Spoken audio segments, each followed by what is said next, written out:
Gastro-entérite, ça vous dit quelque chose? En général, cette question n'occasionne que de mauvais souvenirs. C'est normal. Voici quelques explications et quelques petits conseils.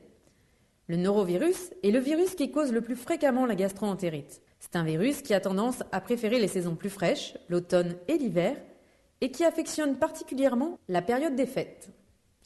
C'est un virus très contagieux, donc lavez-vous les mains souvent et évitez au maximum le contact avec d'autres personnes, notamment celles qui sont plus fragiles.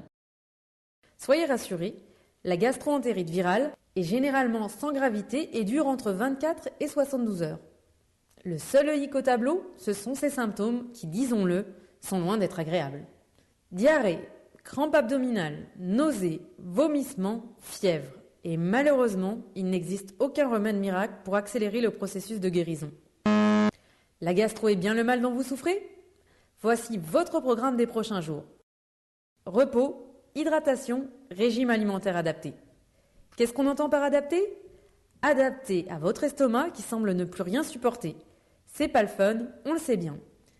Ne vous inquiétez pas, cette petite liste d'aliments vous aidera à passer au travers ces quelques jours et à vous remettre sur pied. Bouillon de poulet, bananes, riz, compote de pommes, pain. Mais attention, si pour la plupart des gens la gastro-entérite est sans risque de gravité, il faut être vigilant si vous appartenez à un des groupes suivants.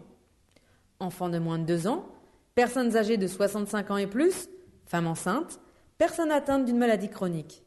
Si vous avez des doutes sur votre état de santé ou celui d'un proche, appelez Info Santé au 811 sans tarder. Dans les cas suivants, consultez votre médecin. Symptômes persistants au-delà de 3 jours au retour d'un voyage à l'étranger, diarrhée depuis plus de 5 jours sans amélioration, en cas de diarrhée associée à la fièvre, en cas de vomissement depuis plus de 24 heures sans amélioration.